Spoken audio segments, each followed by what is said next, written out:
안녕하세요. 공인 전도사입니다. 제가 지금 추워서 목도리를 하고 있습니다. 오늘 춥더라고요.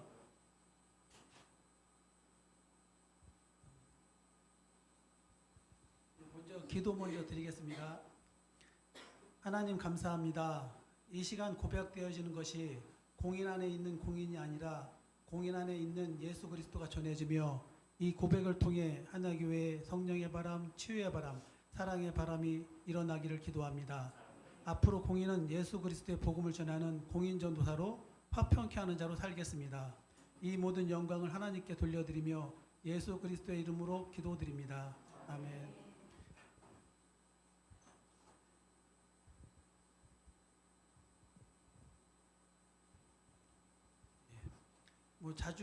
매주 수요일마다 1층 카페에서 커피를 드립커피로 내렸을 때 많이 뵌 분들 계시고요. 처음 뵙는 분들 계십니다. 참고로 저는 정영구 목사님과 동일한 시간대에 초등학교, 중학교, 고등학교를 다녔고요. 각각 저는 천안에서, 정영구 목사님은 구로에서 있는 감리교회에서 학생부 생활을 하였습니다. 그래서 서로 우리 특히 박창동 목사님을 자주 만나니까 서로 어떤 문제에 대해서 얘기할 때 둘이 정말 거짓말처럼 똑같이 얘기를 합니다. 그래서 서로 놀라거든요. 아마 같은 시대에 살면서 그 중고등부 학생부 시절을 겪으면서 같은 어떤 시대 흐름 속에 있었기 때문에 그런 거 아닌가 생각을 했었습니다. 저는 아까 목사님께서 말씀하신 대로 교회에서 공식적인 직분이 권사입니다. 그러나 앞으로 전도사로 불러주시면 고맙겠습니다. 목사님께서 말씀하신 것과 똑같이 박창동 목사님께서 말씀해 주신 대로 신학대학 또는 대학원을 졸업하면 전도사라고 교회에서 부른다고 하십니다. 그래야 최대한 빨리 제가 드립커피를 매개체로 한 지역사회와 함께하는 교회를 개척할 수 있을 것 같습니다. 그래서 제 이름이 공인이고요. 전도사다 보니까 거기 한번 의미를 부여해봤습니다. 저의 이름은 공인이고 직분은 전도사를 합해서 해석해보면 한자로 전도사가 복음을 전하는 사람이잖아요. 그래서 복음을 전하는 공인된 사람이라는 재미있는 의미가 만들어집니다. 앞으로 공인전도사 의미에 맞게 다시 한번 새롭게 살아가겠습니다. 이 시간 이후로 다시 만날 때는 꼭 공인전도사로 불러주시기를 부탁드립니다. 오늘은 제가 드리는 말씀은 감동받은 그대로 더하거나 빼지 않고 감동 주신 있는 그대로 그리고 두려움과 떨리는 마음으로 전하겠습니다. 저의 신앙생활이 중학교 2학년 때 시작됐기 때문에 그때부터 말씀을 드려야 여러분들에게 제가 병실에서 있을 때 그 상황을 좀 이해할 수 있을 것 같아서 중학교 때부터 신앙생활 간단히 말씀드리겠습니다. 저는 친형님의 전도로 중학교 2학년 6월 마지막 주부터 교회에 출석하기 시작했습니다. 당연히 천안에 있는 감리교였고요. 지금까지 감리교를 다니고 있고요. 지금 그 천안 감리교는 지금 이름이 바뀌어갖고 천안 갈릴리 교회라고 합니다. 많이 유명한 교회라고 알고 있습니다. 아동부가 2,000명, 3,000명 되는 교회였고 또 그래서 맨 처음 교회 갔는데 제가 중학교 맨 처음에 교회 갔는데 아무 이유 없이 그냥 교회가 너무 좋아서 교회에서 살고 싶다고 고백을 했습니다. 그냥 첫날 갔는데 교회가 너무 좋더라고요. 중학교 때부터 지금까지 4곳의 교회를 출석하면서 전 무조건 교회와 그 다음에 담임 목사님과 가장 가깝게 그리고 항상 친하게 지내고 있습니다. 지금도 그렇게 하고 있고요. 앞으로도 그렇게 지낼 것입니다. 중등부 때 한 가지 추억이 있습니다. 이때 간절히 소망하여 받은 말씀인 감탄사 주여 지금까지도 의식 중이든 무의식 중이든 사용하는 말씀이 되었습니다. 여러분들이 놀랄 때 어머나 엄마 아빠 그러잖아요. 저는 주여가 나오거든요. 의도적으로 하는 게 아니라 제가 심정지 하나 설명해 드리면 심정지 중이던 병원 중환자실에서 각종 장비를 연결하고 있잖아요. 몸에 온몸으로 몸부림치고 통제가 안 되고 있을 때 병원에서 요청해서 저희 사랑하는 아내 이은하 권사에게 좀 중환자실로 들어와서 제 옆에 있어달라고 그리고 부탁을 해서 원래 중환자실은 월수토 6시부터 6시 10분도 10분밖에 면회가 안 되거든요. 근데 제가 정말 거기서 지랄 발광을 했습니다. 선망도 있었고 무의식 중이든 의식 중이든 그러다 보니까 간호사들 통제가 안 되니까 처음에는 전화로 영상통화로 그래도 안 되니까 이은하 권사를 불러서 제 중환자실 침대 옆에 있게 했거든요. 그래서 이제 제가 누워있는 침대 옆에서 3시간 동안 제 몸을 만지면서 박창동 목사님이 달리다 쿰이라고 기도를 하라고 하셨다더라고요. 그런 달리타쿰, 그다음에 여호와 라파라고 조용히 외치면서 침착하게 기도할 때 의식이 없던 제가 주여 주여라고 외쳤다고 합니다. 이은하 권사님 말씀을 빌려서 이 주여라는 그 내용에 대해서 제가 왜 말씀드리려면 교회에서 중학교 3학년 때 지금도 기억하는데 신주리라는 여자친구를 제가 사귀었거든요. 이 여자친구는 중학교 때 병천에서 천안에 있는 여자 중학교로 유학 온 학생으로 병천에 있는 유관순 누님이 다니던 교회에서 신앙생활을 열심히 하고 있다가 공부를 위해서 천안으로 유학을 와서 제가 다니고 있는 천안 갈릴리 교회 중학교 3학년 때부터 출석하게 되었습니다. 저는 그 여자친구와 함께 교회에서 신앙생활도 하고 공부도 함께 했었는데요. 저희 교회에는 그 야학도 있었고 그런 공부방이 있어서 교회에서 중등부 고등부들이 교회에서 공부를 했었거든요. 그러다 보니까 신앙생활도 같이 하고 공부도 같이 하면서 그 여자친구가 놀랄 때든지 기쁠 때든지 슬플 때든지 또는 좋을 때든지 힘들 때든지 항상 주여라고 외치더라고요. 저는 그렇게 하는 것이 무척 부러웠었습니다. 저도 그렇게 하고 싶었는데 그래서 간절히 기도하고 바라고 기도했습니다. 어느 학교에서 저희 때는 체력장이 있었잖아요. 저희 시대 우리 김용 장로도 아실 거고 우리 정용 목사 아시겠지만 체력장 시험을 볼 때 턱걸이가 있거든요. 턱걸이 하는데 힘을 주면서 저도 모르게 주여라고 외치게 됐거든요. 그 이후부터 지금까지 저도 좋을 때든지 놀랄 때든지 힘들 때든지 기쁠 때든지 또는 슬플 때든지 주여라고 외치게 되었습니다.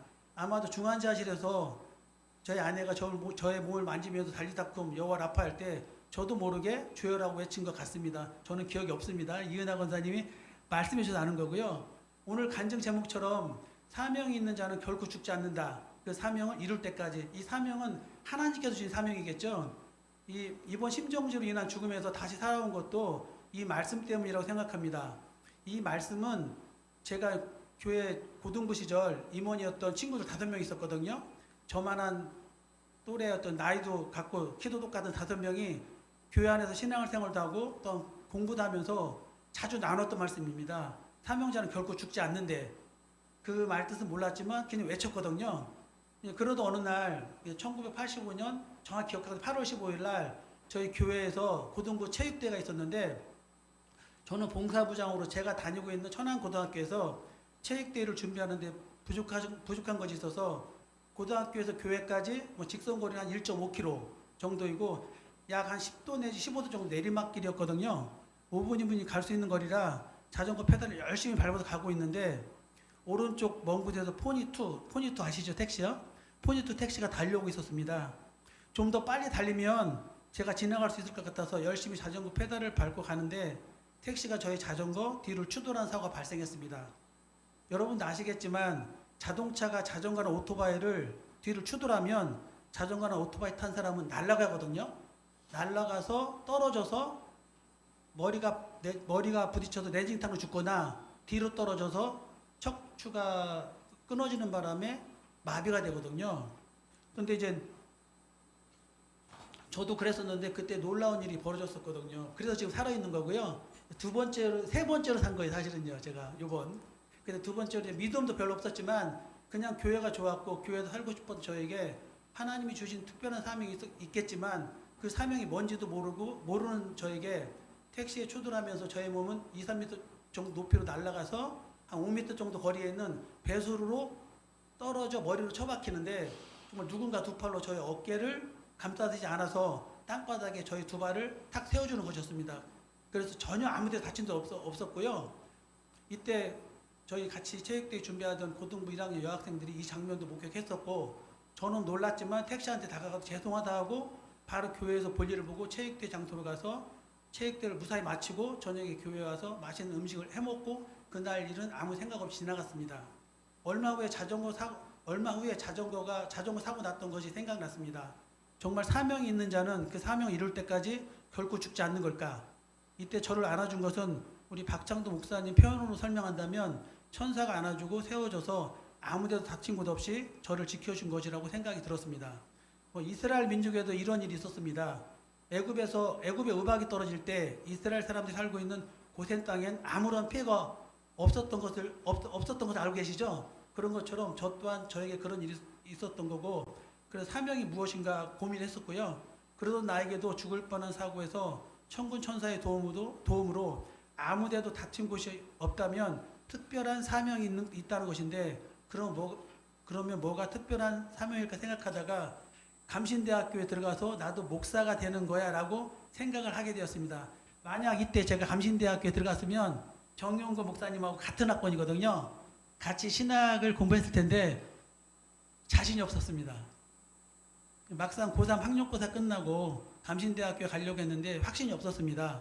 월요일부터 주일까지 7번 새벽 예배 설교, 수요일 저녁 예배 설교, 주일 저녁 예배 설교, 저 이 모든 예배를 참석했거든요. 왜냐하면 교회 앞에 저희 집이라 교회에서 공부도 하고 교회에서 잠도 자고 그 다음에 새벽 예배도 정말 다 드렸습니다. 한 빠지지 않고요. 중학교 2학년 6월 말에 갔으니까 7월부터 시작해서 새벽 예배를 고등학교 졸업할 때까지 다녔거든요. 교회에서 자석을 했습니다. 그때는요. 일주일에 9번 이상 설교를 한다는 것도 두려웠고 그 당시 고등부 때 제가 1살 많은 누나를 좋아하고 있었거든요. 우리 이은혜 권사는 알거든요. 그 누나가 단국대학교 미술대학에 가길래 저는 그냥 단국대학교 영문학과에 1학년 장학생으로 입학하게 되었습니다. 그러던 중 친형님 따라서 서울로 이사를 가게 되었고 또한 국군 수도통합병원에서 군대 생활을 하게 되었으며 첫사랑이었던 누나와는 그냥 친하게 지내는 사이가 되면서 단국대학교를 그만두고 다시 대학 입시를 준비하게 되었습니다. 중등부, 고등부 시절 말씀을 가르쳐 주시던 그 당시 이젠 군대 대학 입시도 하면서 그 다음에 군대 생활도 하면서 중등부 때, 고등부 때 말씀을 가르쳐 주시던 전도사님이 부천에 경성교회를 개척하게 되어 서울과 부천에 있는 동기 후배 8명이 개척한 교회를 3년 동안 출석하면서 교회를 섬기게 되었습니다.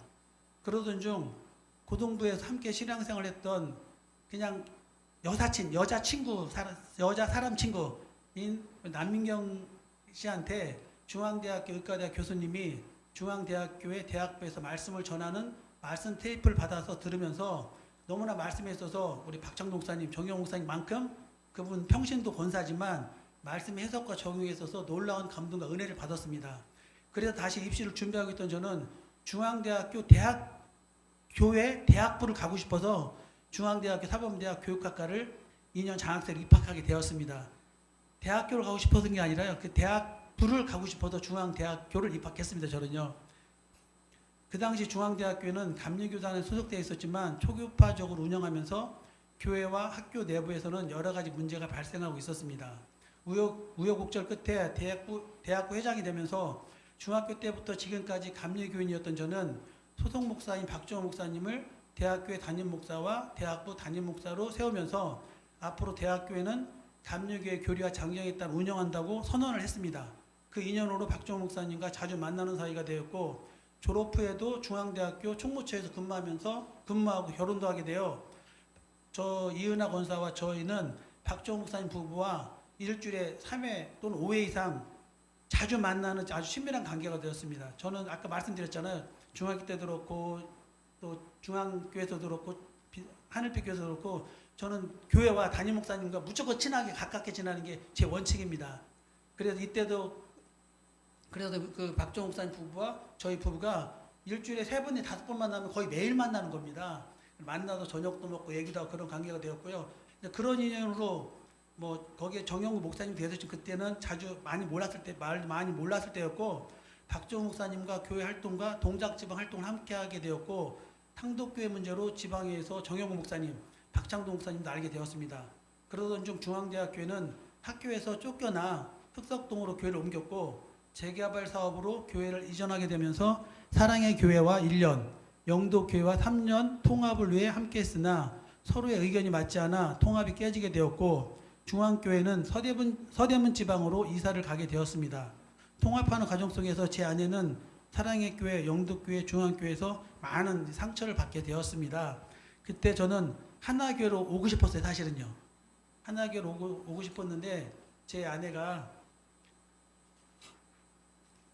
상처를 좀 많이 받았고 연합전도를 그래도 저희 그때 당시에 동작지방 우리 하나교회, 영도교회, 사랑의 교회, 중앙교회, 그다음 하늘빛교회 기타 10개 교회가 연합전도를 하면서 같이 교회를 돌아다니면서 연합전도를 했었거든요.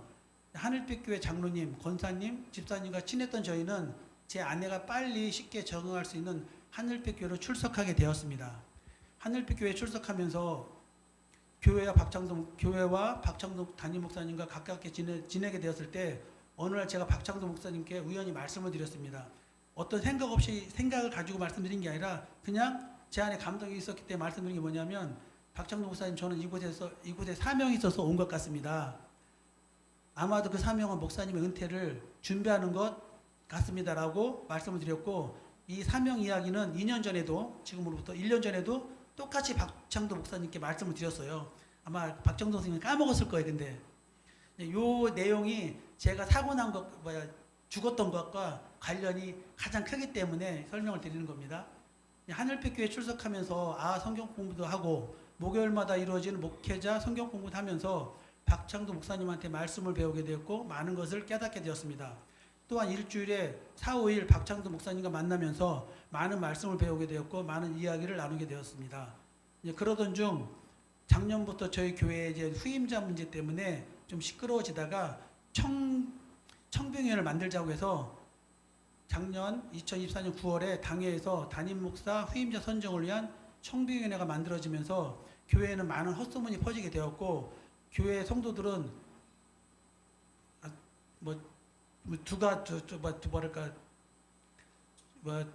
뭐라고 할까 2분 또 3분으로 나눠지게 되었어요. 현재 그런 상황입니다. 솔직히 말씀드려서 박창도 목사님은 우리 정용 목사님처럼 오로지 말씀밖에 모르십니다. 정말이에요. 그래서 좋기도 하지만 상처받으신 분도 있어요. 다시 말해 말씀밖에 모르는 말씀 바보입니다. 재정이든 행정이든 교회 운영에 등에 대해서는 장로나 행정부목사가 제안한 것을 가지고 기획위원회에서 의논해서 그냥 하십니다. 특별히 당신께서 평생 꿈꿔온 성경책 해석을 출간한 것이 최대 목표이고, 하나교회 출판 느린가 이름에도 현재 그걸 작업하고 있고요. 그것을 통해서 오로지 말씀으로 말씀을 해석하여 세상에 알리고 싶은 것입니다. 특별히 목회자들에게 그리고 지도자급 평신도들에게 말씀을 전하고 싶은 것입니다. 박창도 목사님은 당신에 대한 헛소문을 아시고 무척 괴로워하셨고 30년 동안 오로지 말씀만 연구하시고 오직 말씀만 전해한 목사님은 모든 것을 내려놓고 후련히 떠나고 싶어 했습니다. 그리고 오직 말씀밖에 모르시는 목사님은 당신처럼 말씀만 연구하고 말씀밖에 모르는 목사님을 후임자로 모시고 싶어 했을 뿐입니다. 그런데 교회 장로들 중심으로 약간 이상한 소문이 퍼졌었던 거고요. 세상의 95% 이상의 목사님들은 후임자를 통해서 여러 가지 방법으로 당신의 은퇴금을 준비합니다. 그게 현재 기독교 현실이고 참 안타까운 거지만 분명 이것은 어떤 명분을 대더라도 성직 매매라고 저는 생각하고요. 그러나 이것이 한국교회 안에서 당연한 진리가 되어가고 있는 것이 현재 한국교회의 모습입니다. 하늘빛교회는 후임자 선정을 당회에서 하기로 최종 결정했고요. 청빙위원회를 만들어서 규정과 절차와 방법 등을 정하여 당회에서 확정하고 당회에서 위임한 범위 안에서 청빙위원회가 활동을 하기로 하였습니다. 그러나 청빙위원들끼리 서로 의견이 대립되고 당회의 결정이 청빙위원회에서 번복이 되고 청빙위원들 간의 담임 목사가 생각하는 특정 후보자에 대해서 돈을 받기로 했다는 헛소문이 돌고 있었고, 하늘빛의 성도들은 이러한 헛소문으로 인해 분열되고 있는 상태입니다. 분명 담임 목사가 은퇴하고 후임자가 결정되는 것은 교회의 축제가 되어야 하고 교회가 더 발전할 수 있는 기회가 되어야 합니다. 여러 가지 헛소문으로 인해 힘들어하고 있는 담임 목사님을 돕기 위하여 작년 9월부터 활동하고 있는 청빙위원회 활동이 당회에서 결정되어질 때 후임자 선정에 있어서 절차와 과정 그리고 방법이 감리교의 교리와 장정에 맞게 당회에서 어떻게 해야 되는지를 목사님과 의논하고 모든 대안을 만들어 놓았었습니다. 이제 그런 상태에서 제가 이제 죽게 된 거거든요. 당회에서 해야 될 내용을 목사님께 구두로만 말씀드리고 당회에서 어떻게 해야 되는지를 작성한 문서는 제가 전해드리지 않았습니다. 제 노트북에 저장되어 있고 비밀번호가 잠겨 있어서 제가 이것 때문에 너무 많이 울었습니다. 제가 죽으면 그 비밀번호를 알아야 출력할 수 있는데 우리 이은하 권사가 그 비밀번호를 알 수 있을까? 알려줬어야 되는데 그 못 알려준 것 때문에 제가 죽으면 정말 당회가 엉망으로 될 텐데 그것 때문에 침대에서 정말 많이 울었거든요. 저와 아주 가까운 집사님이 계셨는데 작년 9월에 그 집사님이 청빙위원이 되면서부터 약간 불편한 관계가 되었고 어색한 관계가 되었습니다. 또한 그 집사님은 담임 목사님과 아주 가까운 관계였는데 청빙이 되면서부터 목사님과도 부자연스러운 관계가 되었습니다. 아마 그거는 교회 안에 떠도는 소문을 어느 정도 믿고 있었던 것 같아요. 그분은요. 저는 담임 목사님께 말씀드렸습니다. 그 집사님과 만나서 이야기를 나눠보시라고. 그래서 오해가 있으면 오해를 풀어야 된다고요. 근데 목사님 굳이 만날 필요가 없다고 하시더라고요. 그래서 저는 오해가 있으면 만나도 풀거든요. 그래서 저는 그 집사님에 대해서 다른 생각이 없었고 처음부터 지금까지 똑같은 감정이었고, 이분이 여기 제 커피 내릴 때 자주 오셨습니다. 매주 수요일마다. 왜 그 집사님은 저와의 관계에서 예전과 다르게 대할까라고 고민도 했었고, 그래서 집사님이 계신 안산으로 제가 찾아갔습니다. 그래서 집사님을 만나서 얘기를 나눴고, 저와도 오해도 풀렸고 목사님과도 오해가 풀려서 그날 함께 담임 목사님을 만나 그동안의 오해를 풀고 저녁 식사도 함께하고 목양실에서 차를 마시면서 이야기를 나누게 되었습니다. 이때부터 이제 사건이 시작됩니다. 제가 목사님께서 목회자들 성경 공부를 할 때 항상 저에 대해서 말씀하시거든요. 공인권사는 어떤 말을 해도 화를 내지 않는다고. 화가 안 나거든요. 왜냐하면 우리 목사님이 말씀밖에 모른다고 했잖아요. 전 그 말씀을 배우고 싶었던 거고 그 말씀을 전적으로 100% 믿습니다. 지금은. 근데 앞으로 제가 더 배우고 또 정영 목사님한테 배우고 깨닫게 되면 거기서 새로운 걸 찾겠지만, 그때까지는 그분이 알려준 것을 진리라고 생각하고 있고, 또한 수요일날 정영 목사 성경 공부할 때는 정영구 목사님 알려준 걸 진리라고 생각합니다. 저는 거기서 어떤 것도 빼지 않거든요. 그래야 배울 수 있으니까 선별을 안 합니다. 그러니까 공인권사는 어떤 말을 화를 내지 않는다고 하더라고요. 이제 목사님을 아니까 목사님이 투박하게 던져도 뭐 화를 내도, 또 목사님께서는 정영 목사님은 우리 교인들한테 친구의 마음으로 설교하는 것 같아요. 말씀을 전하는 것 같아요. 저희 목사님은 부모의 마음으로 하세요. 그래서 혼도 내고 야단도 치고 화도 내세요. 그거를 모르시는 분은 상처를 받아요, 사실은. 근데 그걸 목사님이 정말 사랑하고 말씀이 오직 말씀밖에 없다는 걸 가르쳐주고 이렇게 하는 건데, 잘 모르시는 분들은 그래도 오해를 할 수 있거든요.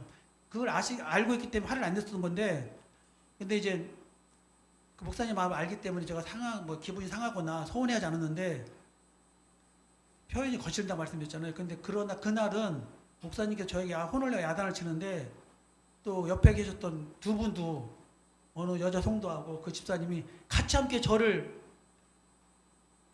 비난하는 거예요. 우리 목사님 무심했고. 왜냐하면 그걸 왜 어떻게 할 수 있냐면, 저는 몰랐는데 정영구 목사님 저한테 말씀해 주셨잖아요. 제가 이제 중환자실에서 40분간 심폐소생술에도 깨어나지 않으니까 임종을 준비해야 된다고 해서 저희 아내한테 양쪽 부모를 부르라고 해서 저희 형님 부부, 그다음에 이은하 권사님 오빠 부부 왔었고, 박창동 목사님과 정영 목사님이 저희 응급실 왔었습니다.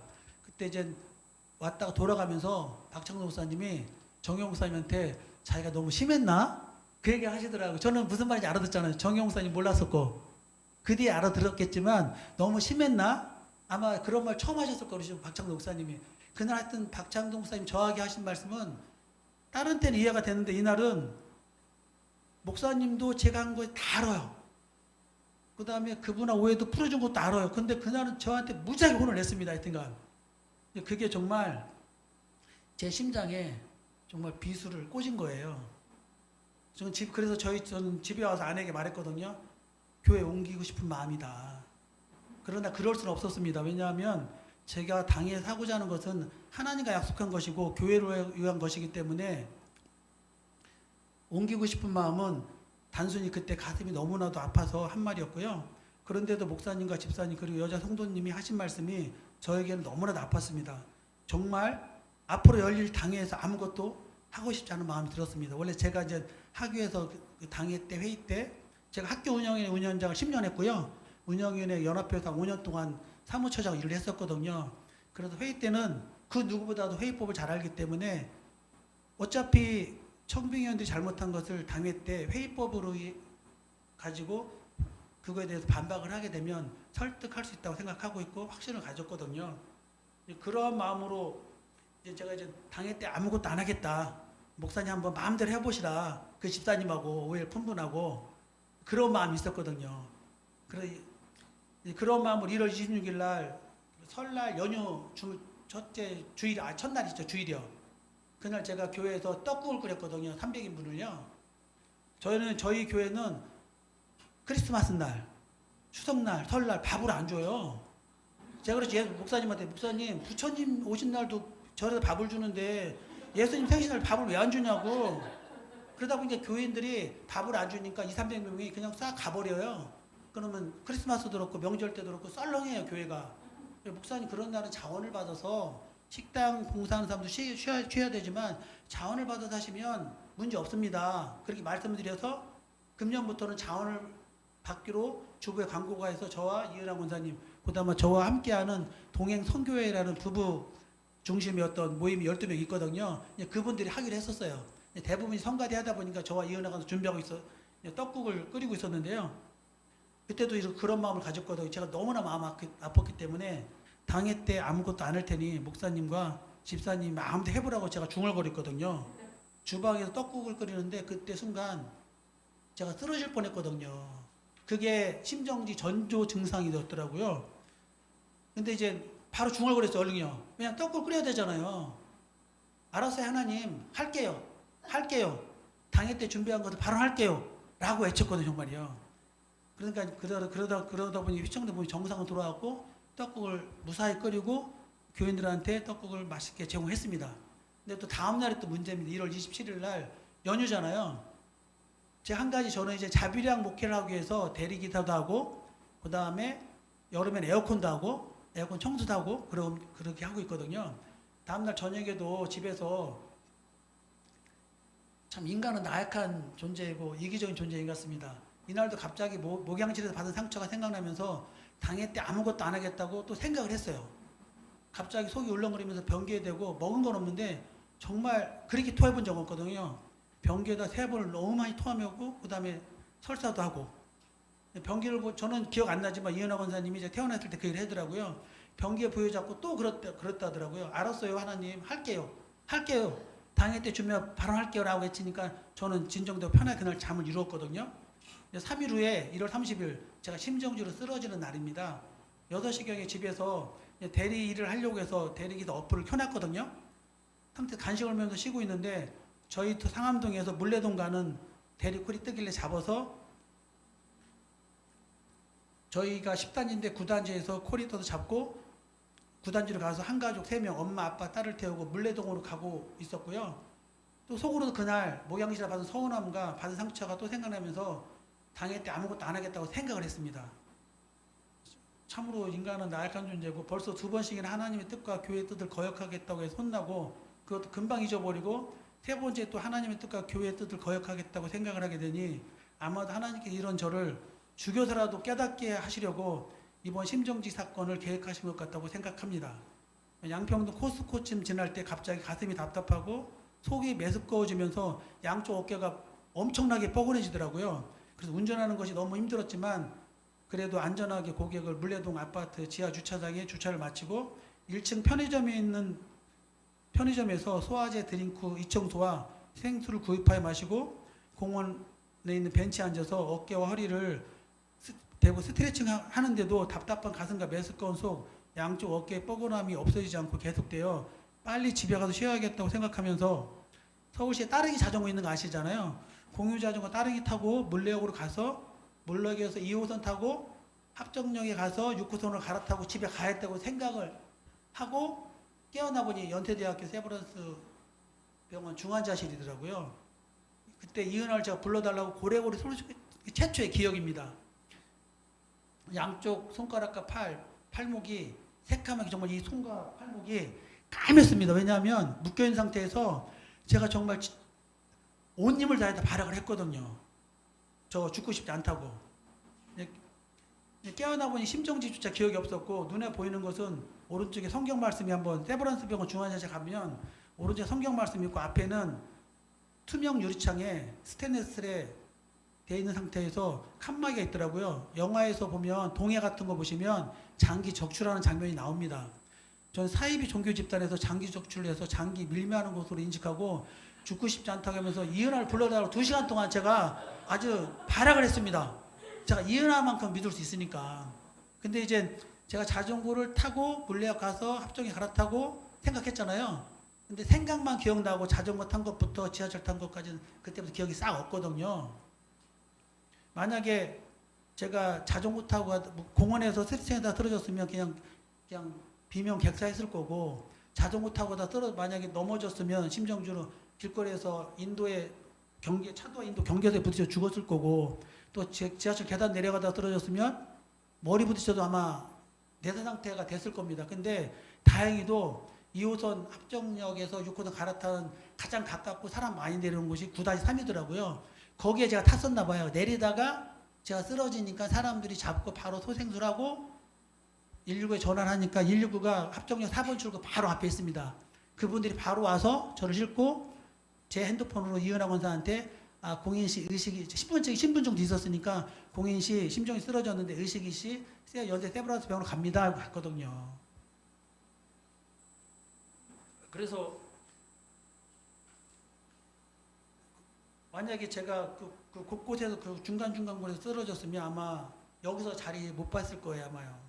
그것도 나중에 사고를 깨어나서 퇴원해서 병원에 가보니까 그 119하고 지하철역에 가보니까 그 설명을 들었기 때문에 정말 그 순간순간 하나님이 역사했다는 것을 정말 아주 소름 돋도록 깨닫게 되더라고요. 여기서 이제 아까 말씀드린 것처럼 환자의 제가 선망태가 너무나도 심했고, 왜냐하면 제가 의식은 없지만 마지막 3번째는 의식했지만 그 전에도 여러 번 깼다 하더라고요. 의식이 없었지만 깬 상태에서 아마 장기 적출을 생각했던 것 같아요. 그러다 보니까 제가 무지하게 중환자에 난리를 치는 바람에 제 몸에 있는 여러 가지 장비들, 인공심장기, 에코모드에서 피를 계속 돌리고 있었고 인공호흡기 내고 있었고 그런 모든 것들이 좀 위험할 정도로 제가 난리를 쳤었거든요. 그래서 이제 중환자실 간호사가 통제할 수 없어서 집에 있는 이은하 권사한테 통화를 해서 2월 3일 새벽 3시에 환자에게 이제 아내의 목소리를 들려주면 제가 얌전해졌거든요. 그리고 또 얼마 있다가 또 그날 9시 반에 또 환자가 또 너무 또 난리 법석을 치니까 그때는 또 이은하 권사하고 자기 간호사 핸드폰 영상통화를 해서 제가 좀 진정이 됐다가 1시간 후에 또 제가 이제 그때는 의식 있는 상태가 된 겁니다. 그때는 제가 기억하거든요. 제가 묶인 상태로 정말 제 성대 결절이 되도록 정말 온 힘을 다해 소리를 질렀습니다. 살고 싶다고, 나 죽고 싶지 않다고. 왜냐하면 장기를 빼면 죽잖아요. 그래서 나중에 깬 상태에서 그 파트장한테 얘기를 했죠. 파트장이 보시라고. 그분이 다 그 모든 그 중환자실을 세팅했대더라고요. 성경 말씀 써있죠. 앞에는 보시라고 투명 유리창에 샤시가 쳐 있는데 정육점 같이 제가 선망태 상태로 깼을 때 장기 적출, 사이비 종교 집단 이렇게 생각 안 하겠냐고 하니까 그분도 그걸 인정하더라고요. 제발 그 앞에 병원 이름 써놓지. 병원 이름이 하나도 없는 거예요. 침대 바닥에 침대폰이 있더라고요. 근데 제가 누워있는 상태도 볼 수 없잖아요. 그래서 제가 아마 무지하게 난리 쳤고 저는 이은하 권사 불러달라고. 제가 평상시도 여보 당신 뭐 항상 이은하 부르거든요. 그러니까 이은하만 찾았고 그러다 보니까 이은하 권사가 와서 저를 이은하야 당신 뭐 심정지로 쓰러져서 연세 세브란스 병원에 시술했어 라고 하니까 제가 그 다음부터 얌전해졌고 그 다음부터는 치료 받으면서 의식이 들어오게 된 거거든요. 그래서 이은하 권사님 마침 하나교에서도 그 금요 기도회 때 달리다콤을 하셨고 또 박창도 목사님도 오셔갖고 이은하 권사한테 영상통화할 때 마지막에 중간 두 번째 마지막 이은하 권사가 중환자실 들어왔을 때 박창도 목사님과 영상통화를 하게 해줬거든요. 근데 제가 그것도 모르고 의식 없습니다. 저는 그때요. 정영 목사님 당신 아무리 해도 신경 안 정영 목사님만 찾으셨던 솔직히 제 깊은 곳에는 정영 목사님 계시지만 예. 그래갖고는 이은하 권사가 되게 난처했어요. 목사님이 박창도 어땠을까. 근데 사람은 자기를 속일 수 없잖아요. 무의식에 있는 거 어떻게 해요. 저는 기억으로 박창도 목사님도 정말 기억 안 나지만 저렇게 불렀다고 하더라고요. 그래서 이은하 권사가 제 옆에서 달리다꼼 여와 라파 하면서 기도할 때 그날 하나교에서도 금요일날 2월 7일날 저녁 예배에서 달리다콤이라는 내용으로 말씀을 전하시고 저를 위해 기도해 주신 걸 알고 있습니다. 이 자리를 빌어서 진심으로 하나교회 성도님 감사를 드리고요. 원래 중환자실에 보호자가 들어와서 있을 수는 없습니다. 그러나 환자가 통제가 안 되고 안에 이은하 권사 말에는 반응을 보이니 보호자인 이은하 권사가 옆에서 환자를 돌보게 된 것이고 환자가 자기의 목소리를 들려주면서 병원에 온 이유를 설명해 주면서 달리다끔 여와 라파라고 조용히 말하자 그때 환자가 주여 주여라고 소리내기도 했다고 합니다. 중환자실 간호사들은 아내의 도움으로 환자가 얌전해지자 환자의 몸에 있는 장비를 정리하고 환자에게 추가적인 치료를 할 수 있다고 합니다. 저는 이와 같은 내용은 전혀 모릅니다. 기억이 없고요. 이은하 원사님이 나중에 저한테 들려준 얘기고요. 마지막 선망 상태 중에 의식이 있을 때, 잠깐만요. 자, 요건 빼겠습니다. 앞에 된 거 빼고요. 참고로 제가 퇴원 후에 병원에서 보시니까 제 지금 여기 있는 구두가 없더라고요. 저 신발이 아내가 얼마 전에 사준 건데 편해서 좋았는데 구두가 없어져서, 분명히 우리가 심정지로 쓰러지면 그 원칙이 있습니다. 허리띠 풀고 조이는 옷도 풀려주고 신발도 벗기고 그 다음에 심폐소생술을 하라고 돼 있거든요. 그래서 저는 그 신발이 분명히 합정역 영무실에 있을 거라고 생각해서 태어난 다음 날 갔거든요.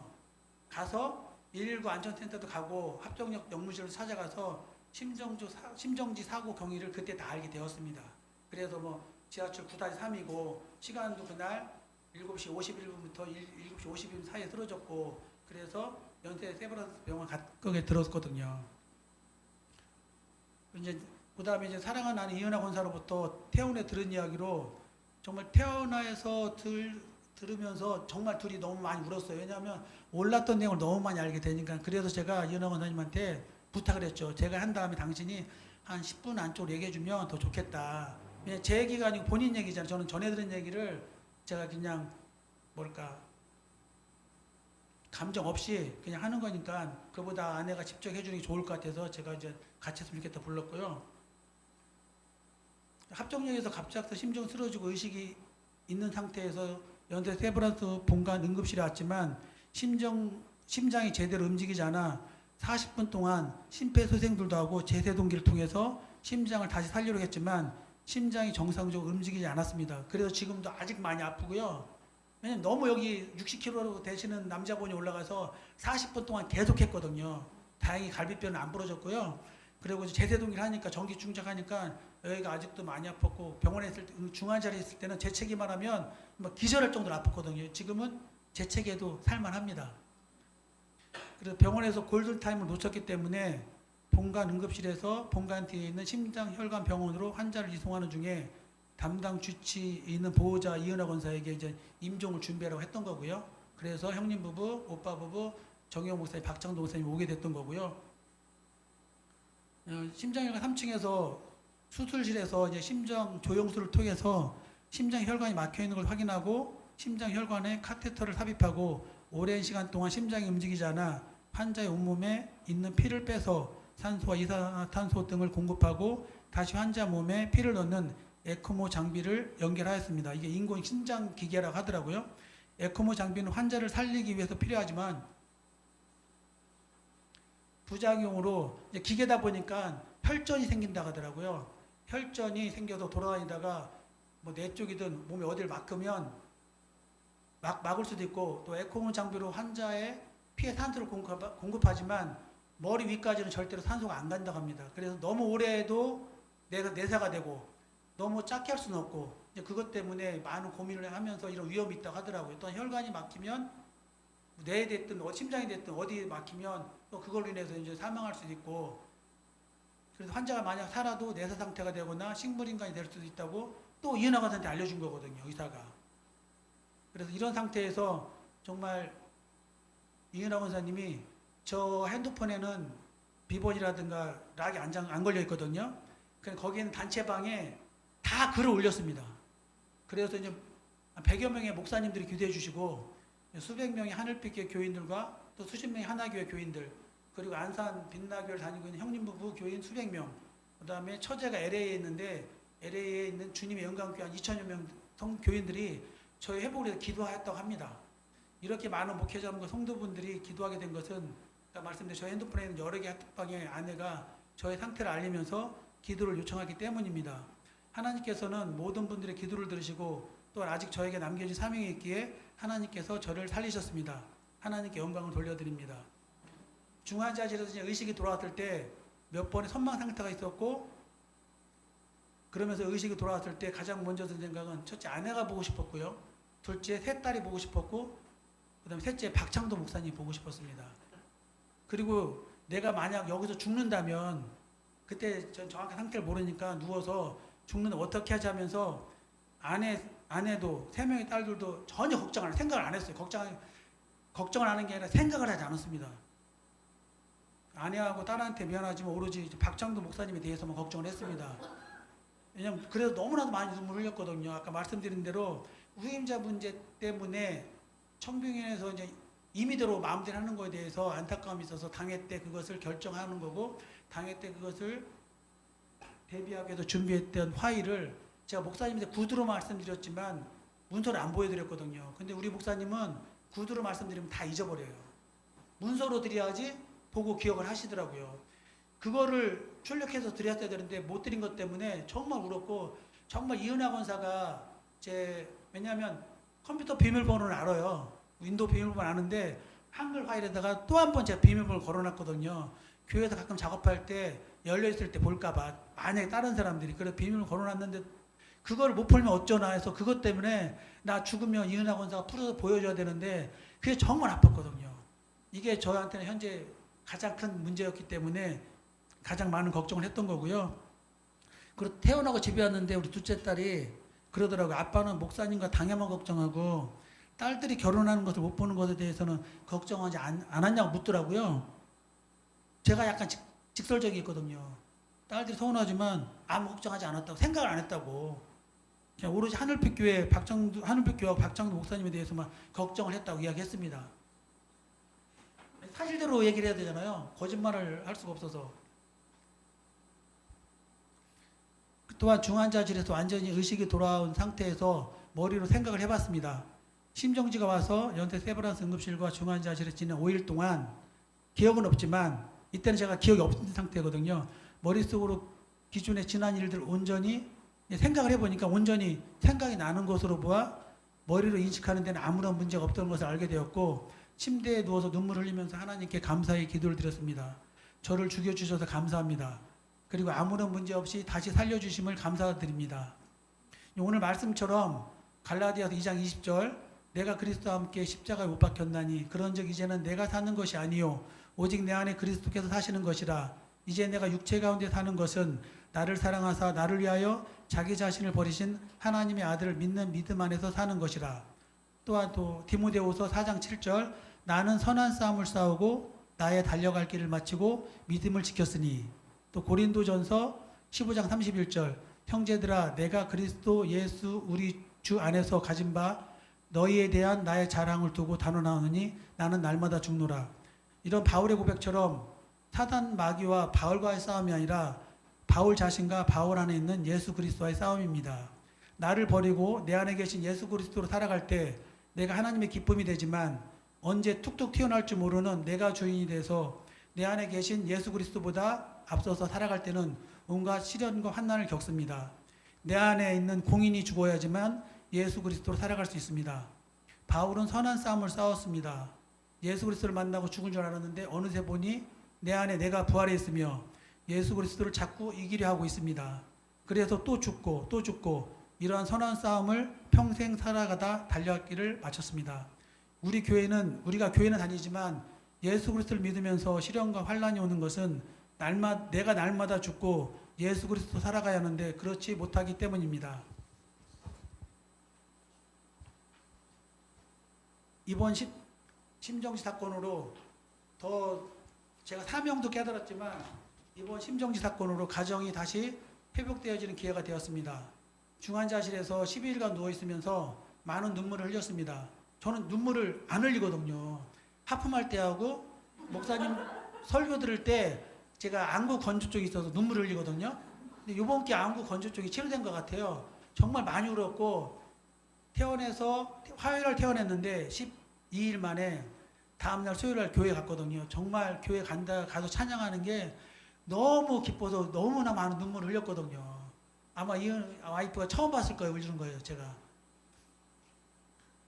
저를 온전히 살리시려고 저를 죽이신 하나님께 감사를 드렸습니다. 그동안 자녀들에게 함부로 말하고 소리쳤던 것을 생각하니 너무나도 가슴이 아프고 눈물이 났습니다. 또한 아내에게도 함부로 말하고 소리치고 무시했던 것을 생각하니 또한 너무나도 가슴이 아프고 눈물이 났습니다. 태어나고 집에 가서 딸 3명을 모아놓고 그 앞에서 무릎을 꿇고 그동안 아빠가 함부로 말하고 소리쳤던 것을 용서해달라고 했습니다. 저와 딸 그리고 아내와 함께 울었습니다. 또 다음날 아내에게도 무릎을 꿇고 그동안 무시했고 함부로 말했고 소리쳤던 것을 용서해달라고 했습니다. 아내와 함께 껴안고 울었습니다. 제가 죽었다 살아온 계기로 가정 분위기가 너무나도 좋아졌습니다. 진심으로 하나님께 감사를 드립니다.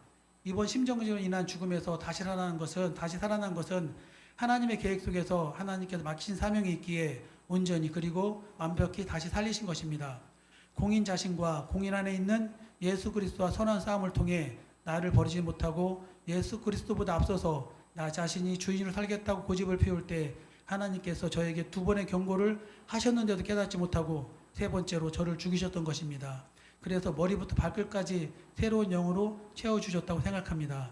그러나 이런 선한 싸움은 앞으로도 평생 이어질 것이라고 생각합니다. 앞으로는 삶에 있어서 나 자신이 주인이 아니라 예수 그리스도를 주인으로 따르며 살겠습니다. 네, 저는 여기서 마치고요. 이은하 권사님이 제 옆에서 간호하면서 또 이은하 권사님 기도를 했더라고. 저 사람 죽여달라고. 그래서 그날 죽은 거예요. 제가. 나중에 알았어요. 표현은 제가 이게 직설적으로 했지만 그렇게 머리부터 발끝까지 저 사람 새롭게 해달라고 기도를 했기 때문에 나중에 그 내용을 듣고 저도 정말 같이 방에서 안고 울었어요. 정말 여러 번 울었어요. 정말 눈물 안 나는 사람인데 정말 감동밖에 없었습니다. 이은하 권사님이 뒷얘기 잠깐 해주겠습니다.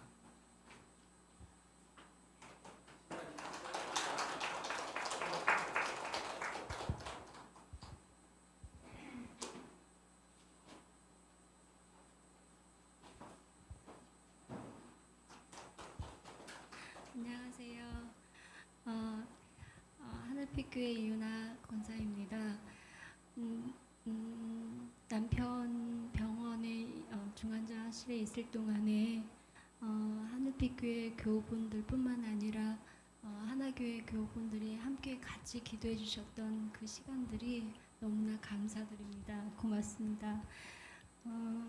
저희가 처음에 이제 공인권사님 119에서 연락을 받았을 때는 1월 30일 연휴 마지막 날이었어요. 그날은 저희가 설 연휴를 굉장히 마음 아프게 보냈어요. 왜냐하면 부부싸움을 많이 했었거든요. 설 전에도 그랬고 설 당일에도 그랬고 그래서 공권사님이 친가도 그렇고 저희 외가도 그렇고 가지를 않았어요. 그러니까 저 혼자 아이들을 데리고 설을 보내고 돌아온 마지막 1월 30일이었던 거예요. 저는 그때 마음이 참 많이 무겁고 아팠어요. 딸들을 보면서도 마음이 아팠고. 그런데 마지막 연휴날 아침에 눈이 많이 내렸더라고요. 근데 막내가 엄마 우리는 설 연휴다운 음식도 안 먹고 지낸 것 같다고 그런 얘기를 해서 아침에 엄마가 마트에 가서 장을 보고 그래 맛있게 차려줄게 해서 잡채며 이런 전이며 이런 것들을 차려주러 이제 장을 보러 나가면서 마음이 되게 많이 아팠어요. 저는 공인권사님이 성품이 좋기는 하지만 말을 이렇게 박해요. 저한테는 유난히 박창동 목사님께서 쟤는 화를 쉽게 화를 안 내 이런다고 하는데 저한테는 화를 잘 내시는 것 같아요. 그래서 말도 막하고 성품도 되게 급하고 그래요. 거기에 상처를 받아서 저는 삭히는 편이에요. 삭히고 그러다 보니까 위경련도 많이 일으켰었어요. 그러니까 그런 시간들이 삭히다 보니까 그날 당일날 설 연휴 마지막 날 장을 보러 가는데 눈물이 나더라고요. 그냥 속상하고 힘들고 그리고 자녀들 앞에서도 마음이 아프고 그래서 기도를 했어요. 그냥 눈을 밟고 장을 보러 가면서 하나님 이 사람이 뒤늦게 신학을 한다고 기도를 했고 서원 기도를 했고 그것을 위해서 공부를 했고 하나님의 아들이 하나님 보시기에 정말 선하고 또 참 좋은 사람으로 그리고 화 안 내고 그리고 참 좋은 마음을 내줄 수 있는 그런 사람으로 살아가게 해주세요. 머리끝부터 발끝까지 그렇게 바꿔주세요. 저 아침에 그렇게 기도를 하고 장을 보러 갔거든요. 그리고 나서 다녀와서 장 봐서 다 먹여놓고 저녁 때 됐는데 전화가 왔어요. 이제 대리를 하러 간다고 나갔는데 그 전화를 받았는데 119 대원이더라고요. 말씀 들으신 것처럼 심정지가 와서 쓰러져서 119 싣고 지금 응급실로 가니 오세요 하더라고요. 너무 놀라서 저는 아침에 내가 그 기도했던 게 너무나 마음이 아팠던 거예요. 그래서 응급실에 갔더니 그 심정지 한 줄이 계속 보이는 거예요. 거기서. 그 너무 마음이 아파서 다급하게 응급실에서 의사들이 심폐소생술을 하고 그 전기 충전기를 돌아가면서 40분을 하더라고요. 그런데도 심정지 상태인 것만 보이니까 제 머릿속이 너무나 복잡해지더라고요. 그리고 기도를 했어요. 하나님 잘못했다고, 제가 잘못했어요. 그러니까 살려주세요. 이러면서 기다리는데 말씀하신 것처럼 심장에 대동맥 하나가 막혀서 스텐트 삽입을 하고 시술을 했지만 의료진들이 할 수 있는 것들은 다 했다고 하더라고요. 그리고 본인이 의식이 없기 때문에 에크모라는 것을 장착해서 뛰게 하게끔 하고 이제는 기적을 바라야 된다고 얘기를 하시면서 양쪽 집을 다 알리시라고 하더라고요. 그래서 그 얘기를 듣고 너무나 무섭고 두려웠어요. 마치 오늘이 마지막인 것처럼 너무나 무서워서 오빠네 가족과 이제 아주버님 가족과 목사님께 연락을 드렸어요. 그리고 나서 정말 간절하게 기도를 하고 한 3일 만에 거의 2일 반 3일 만에 의식이 돌아왔다는 이야기를 들었고 그리고 그 의식이 돌아오는 와중에서 제가 이 사람이 계속 중환자실에서 의식이 없을 때 그 기도를 했어요. 하나님 잘못했습니다. 정말 잘못했습니다. 저는 남편이 항상 화를 잘 내기 때문에 그 모습이 너무나 싫었고 그런 것들이 싫고 뒤늦게 서원기도에서 나이 50이 훌쩍 넘어 60을 바라볼 때 신학을 하겠다는 그 말하는 거에 대해서 공감을 못 해줬거든요. 그리고 많이 지지해주지를 못했거든요. 왜냐하면 생계형처럼 정말 하루 벌어서 우리가 사용해야 될 거를 쓰고 살아가는 그런 가장이었어요. 그러다 보니까 많이 소가리를 많이 했었고 저 또한 그래서 그런 모든 것들 때문에도 그렇고 남편에게 지지해 줄 수 있는 그런 아내가 못 되었었어요. 그런데 제가 하나님께 그 고백을 하면서 이번 설 연휴는 너무 추웠잖아요. 눈도 많이 왔고 그래서 울면서 정말 하나님 살려만 주세요.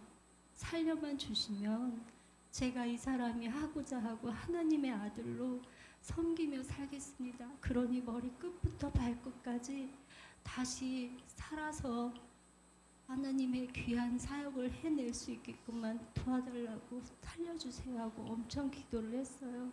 그리고 나서 놀랍게 의식이 돌아오고 에크모 기계를 떼고 인공호흡을 이제 뗄 무렵에 선망 증세가 심하게 왔고 그 선망 증세에 따라서 안정이 안 되니까 간호사님이 저를 호출을 요청했고 거의 3시간을 그 사람 옆에서 박창두 목사님께서 저한테 그 얘기를 하셨어요. 울지 말고 담대하게 가서 기도하라고. 기도하면 달리다쿵 기도하라고. 그러면 천사가 함께 해서 나을 수 있다라는 말씀을 해주셨어요. 저는 그거를 믿고 가서 정말 머리끝부터 만지면서 여호와 라파 하나님 살려주세요. 여호와 라파 달리다쿵 계속 기도를 했어요. 귀에다 대고 여보 나 이은아야, 여보 나 여기 있어. 계속 기도를 했어요. 간호사님들이 그 전에 제가 오기 전에 이 사람이 굉장히 엄청나게 정말 몸부림을 쳤다고 하더라고요. 그런데 제가 계속해서 기도하면서 만져주고 귀에다 대고 이야기해주고 하면서 진정이 되어가는 모습을 확인을 했고, 간호사님들도 그때 굉장히 놀라운 모습으로 다가와 주셨고, 그래서 하루가 다르게 정말 놀랍게 깨어나는 거를 제가 직접 저도 목격을 했어요. 그리고 나서 긴 중환자실의 생활을 이제 접고 의사 선생님께서 일반 병동으로 가도 된다라고 얘기를 하셨는데, 가자마자 퇴원을 해도 된다 또 그러더라고요. 저는 진짜 믿기지가 않았어요. 어떻게 중환자실에서 올라온 사람이 일반 병동에 가자마자 한 이틀도 안 되고 괜찮겠다고, 큰 문제가 없겠다고 퇴원을 해도 된다라는 그 얘기를 듣고, 저도 기쁘지만 진짜 괜찮을까? 근데 정말 너무나 감사하게도 머리끝부터 발끝까지 아무 이상이 없었어요. 에크모를 장착할 때 의사 선생님께서는 그러셨거든요. 에크모라는 기계는 마지막에 사람을 살리기 위해서 한다고 하더라고요. 그리고 그거를 최소 5일까지만 해야지, 길게 열흘까지 가면 뇌로 산소가 안 가기 때문에 뇌사 상태가 되거나 아니면 하체 마비가 되거나 한다고 얘기를 하시더라고요. 그 얘기를 들을 때는 굉장히 무섭고 두려움이 많았거든요. 그런데 교회 여러 많은 교우분들이 기도해 주셨고 말씀으로 응원해 주셨고, 또 하나교회 분들도 그러시고 많은 분들이 정말 기도를 해 주셨어요. 그러한 덕분으로 잘 깨어날 수 있었고, 또 중간중간에 이제 이 사람이 많이 깨어가는 과정에서 저희가 병원비며 이런 것들에 대해서도 걱정을 많이 했거든요. 에크모라는 기계가 되게 비싸더라고요. 근데 이제 다행히 건강보험 혜택을 받아서 몇 천만 원 되는 그 의료 비용이 몇 백만 원으로 줄어가지고 됐는데, 이 사람이 보험을 실손을 다 해약을 했더라고요. 나중에 보니까.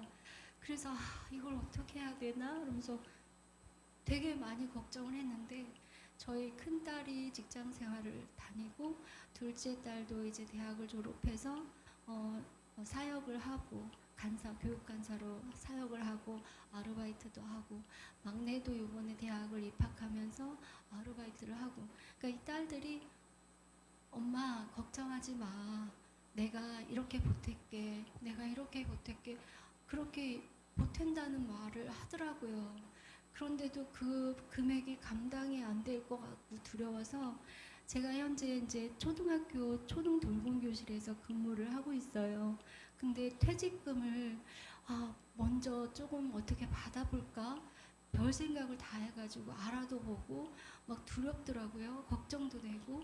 그리고 우리가 살아가면서 이 사람이 담당해서 생계를 꾸려서 갚아가야 하는 것들이 있었어요. 그리고 또 저는 제가 벌어서 같이 생활비를 보태서 해야 되는 것들이 있었고, 근데 이 사람이 병실에 중환자실에 있을 때, 그때가 1월 말이었기 때문에 모든 그런 청구해야 되는 서류 뭐 이런 것들이, 이 사람은 제 그 신용카드며 이런 것들 다 제 명의로 다 쓰거든요.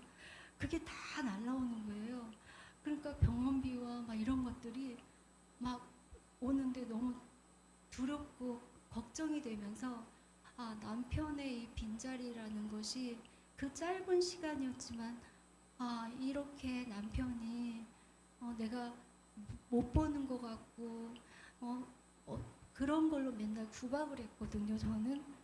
근데 이 자리가, 남편이 이렇게 있었던 그 자리가 참 소중한 거를 그때 깨달았던 거예요. 그래서 막 전전긍긍하면서 안방에서 혼자 눈물 흘리고 있는데, 우리 큰애가 학자금 대출 갚을 거를 모아놨던 거를 선뜻 엄마 조금씩 같이 보탤게 하고, 또 많은 분들이 또 많이 도와주시더라고요. 근데 그때 안방에서 또 울면서 기도하기를, 하나님, 이 사람을 하나님께서 죽이셨고 또 다시 살리셨을 때는 이 모든 과정에서 들어가야 할 모든 병원비며 이런 것들까지도 다 하나님께서는 알고 계셨을 거 아니냐고. 그러니 이것까지 다 해결해 달라고 그러면서 간절하게 기도를 했어요. 그랬더니 딸들도 그것을 다 옆에서 아주머님도 또 친정 오빠도 막 이곳에서 저곳에서 많이들 도와주셨어요. 너무 감사하더라고요. 그렇게 해서 일단 퇴원을 했고, 퇴원을 해서 저 또한 마음을 하나님께 고백을 했어요. 하나님, 이 사람이 하나님의 주의 종으로 어떠한 길을 가더라도 제가 잘 섬기면서 순종하며 가겠습니다. 이렇게 기도를 하고, 이 사람 또한 집에 돌아와서 주마등처럼 중환자실에서 누워있을 때 많은 생각을, 감동을 주셨대요. 그리고 아까 말씀하신 것처럼 퇴원해서 거실에 앉아서 딸들을 다 불러다 놓고 앉아서 무릎을 꿇고 막 울면서 미안하다고, 아빠가 너희들한테 정말 막말하고 그랬던 모든 시간들을 용서해 달라고, 아빠가 갑자기 달라지지는 않겠지만 앞으로 너희들 마음에 아픈 말들이나 행동은 하지 않을 거야. 노력하면서 살아갈 거야. 미안하다고 그러면서 울면서 고백을 하더라고요. 저나 딸들은 진짜 많이 놀랬죠. 그리고 우리 가족이 그때 아빠 왜 그래 하고 많이 안아주고, 이 사람 또한 많은 것을, 그 고백한 것을 저에게도 무릎 꿇고 여보 미안해, 내가 당신 마음 많이 아프게 했다고 그 얘기를 하더라고요. 그래서 저 또한 이 사람한테 굉장한 감사를, 그 마음을 받았어요. 그리고 저희가 공군사님이 항상 화 잘 내고 막 이러다 보니까 제가 삭히는 편이거든요.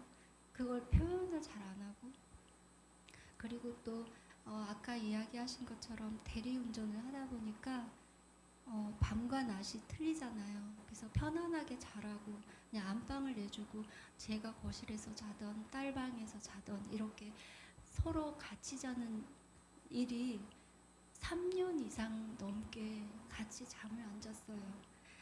그랬는데 이번 일로 인해서 곁에서 살펴줘야 되고 그리고 보살펴야 된다는 그 마음이 굉장히 많이 일어나게 됐고, 손을 잡아주고 이 사람에 대해서 감사하게 되더라고요. 그러니까 하나님께서도 제가 아팠던 그 마음까지도 이 일로 인해서 저희 가정에 치유의 역사와 회복의 역사를 주셨어요.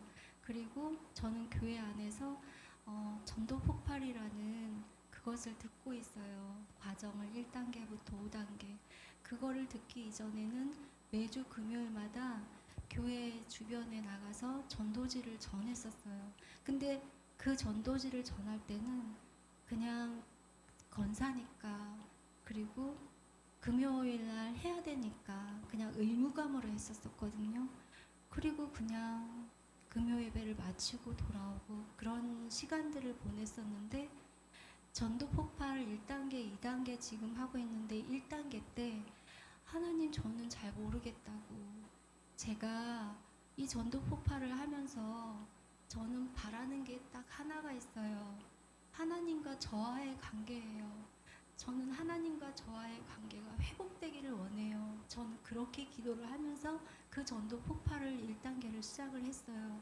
그리고 또 하나 하나님 바라는 게 있다면 제 마음에 남편을 사랑하는 마음을 주세요.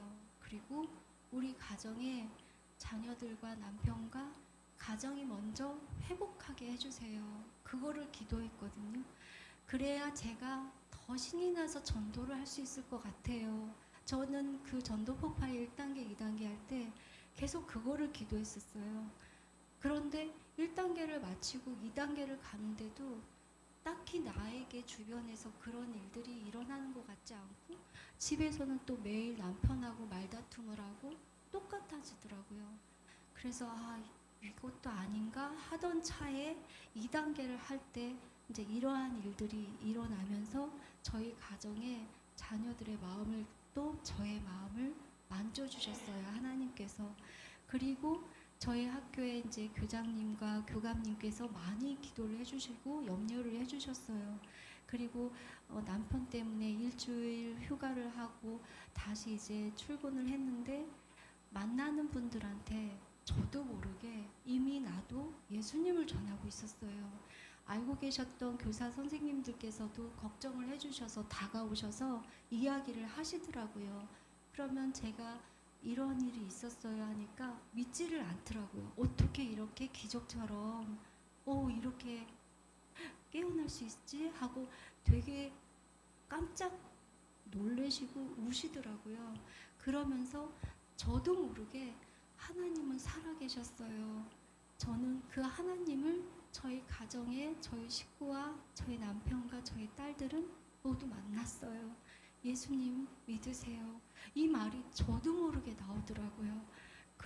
그렇게 전하면서 전에 듣는 그분의 눈빛에서 흔들림을 제가 봤어요. 과거에 예수님을 믿었지만 상처를 받아서 교회를 떠나서 안 믿어요 했던 분들이라고 하더라고요. 근데 제가 나의 사례를 얘기를 했더니 그분들이 감동을 받고 그 다음날 저한테 와서 선생님 저 교회 나갈 거예요 그러시더라고요. 그래서 저는 이게 바로 하나님을 전하는 거구나. 제가 그것을 깨닫게 됐어요. 그래서 하나님 제가 사는 날 천국 갈 때까지 하나님을 전하고 살아갈게요 하고 고백을 했어요. 그리고 이렇게 살아주신 남편도 감사하고 살려주신 하나님도 너무 감사하더라고요. 그래서 오늘 이 시간 이렇게 나와서 할 수 있게 하신 것 또한 감사합니다. 고맙습니다.